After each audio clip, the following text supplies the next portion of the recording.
Good morning, Intenders. Good morning. Welcome and welcome back to Morning Intentions. Today is Wednesday, March 18th.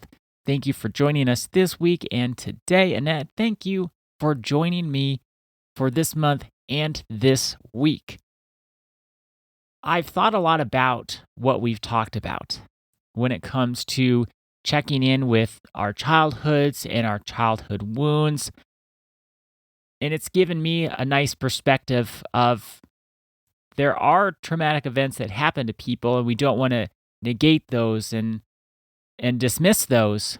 But then we also don't want to blow up and make something bigger than it needs to be, especially when we can look at it with hindsight maybe and say, they were trying really hard, and even if they didn't meet all the needs in the way I thought they should be met, I can tell they were trying and the love was there.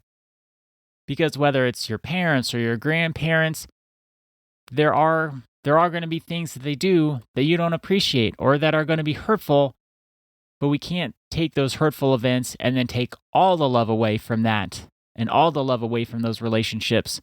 So our discussions for the past few days have helped me to have in my mind there does need to be a balanced view between even if it didn't meet our needs, were they trying hard? And also, oh my gosh, in this world there are traumatic events to happen to people that are horrible, and it does affect how they show up in life. And that's what we're going to be focusing on now.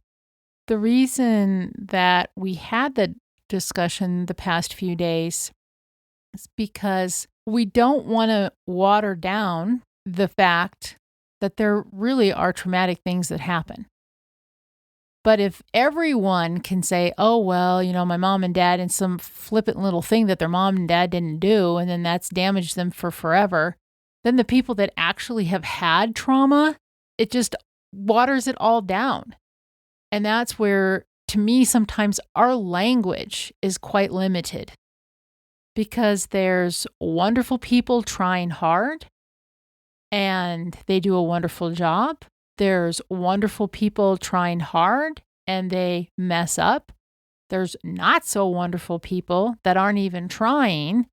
And those are the people that, she's going to be talking about next in chapter 3, that we do need to acknowledge that too. And that's what we're going to focus on now. Because Terry Cole's main thesis statement of chapter 3 is that high-functioning codependency is a trauma response. So in our response to stress and trauma in life, there's fight, flight, freeze, and there's also a few more that we typically don't hear about. There's flop, where you're not actually freezing, but you just say, oh my gosh, I can't do this, and you don't know what to do, so you just kind of fall over. That's me when do I cocoon or do I isolate? When I have those times and I isolate, I'm not totally frozen. It's not like I can't do anything, but then I've kind of flopped and can't move forward all that well.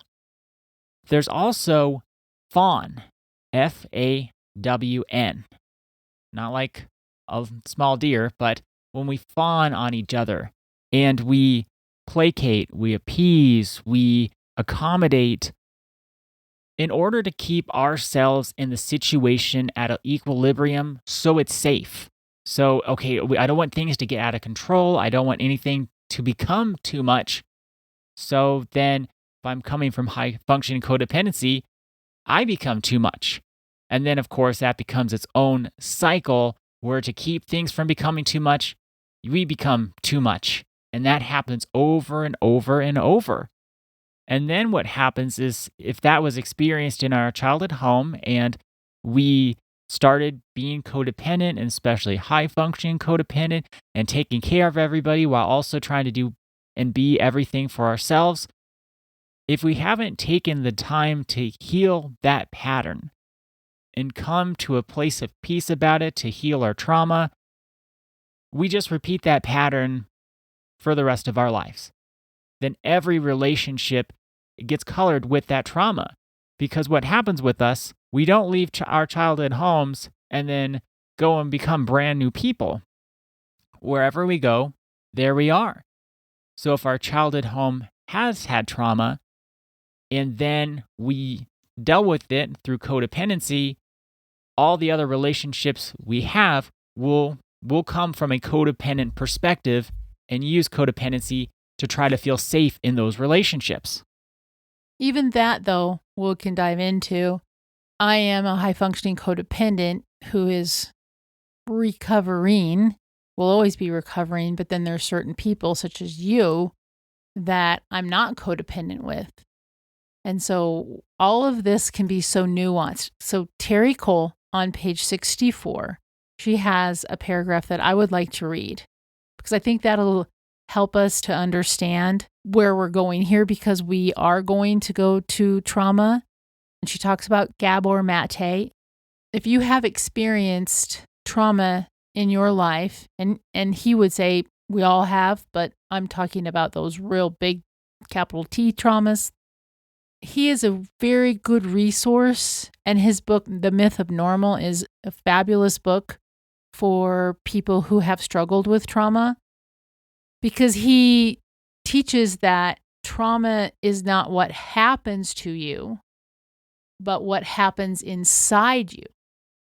One person can experience trauma in a household where another person didn't. That's why so much of this is so nuanced. So here's Terry Cole's paragraph, though. She says, on one hand, it's incredible how the little kid in you learned to adapt to your environment and any dysfunctional caregivers molding your behavior so as not to provoke rejection, judgment, anger, or harm. If you had a parent prone to anger outbursts, you learn to adjust your language and behavior according to their mood. If you had an addicted parent, you may have learned to overfunction as they underfunctioned. If you had a depressed parent, you may have learned that you were responsible for lifting their mood. You may have simply been seeking the approval of a withholding parent. However you learn to please others to gain safety, love, and validation in your early life, this was your superpower for survival. What was once adaptive has become maladaptive. That's what high-functioning codependency is. They're coping strategies that we've used to survive childhood. And again, I'm going to say it doesn't have to be parents. It's just your experience of your childhood. The little kid who needed to overfunction to stay safe has become a full-fledged adult who is now unnecessarily overfunctioning. There's the capital T trauma, which is these big events that we can point to in life, car accident, cancer diagnosis, something like that. But then the little T trauma is all the little paper cuts of life. A parent raging at you over and over again, put them together, that's capital T trauma. One little event is the little T trauma because it's just another thing that chips away at you. I'm just going to go full circle again. That's why I don't like labels, because when things get watered down, what's really serious, what really needs to be understood, the person who really needs to be able to access support and tools and answers for how do they heal their lives, that can go by the wayside. And that's what I don't want to happen, because there are childhoods that have capital T trauma. There are high-functioning codependent adults that what they're doing now is because of how they were treated when they were little. And it wasn't because mom and dad looked at them wrong one day. It's because they endured trauma day after day after day.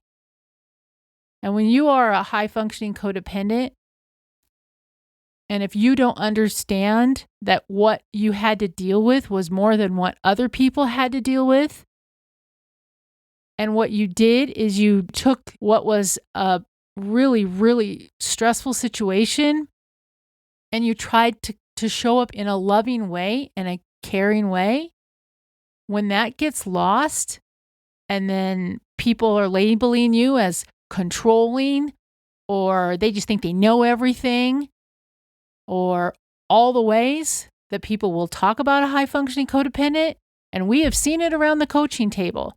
People disparage high-functioning codependents without ever acknowledging what these people had to survive in order to make it through their childhood.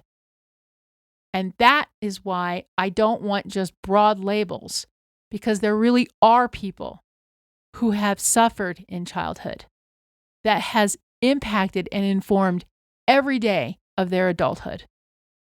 Again today, let's let that soak in and inform our intention for today. Before I judge someone, I will consider what they may have experienced in life. Before I judge someone, I will consider what they may have experienced in life. Thank you so much for joining us today. Our day is better because you are part of our day. See you tomorrow. See you then.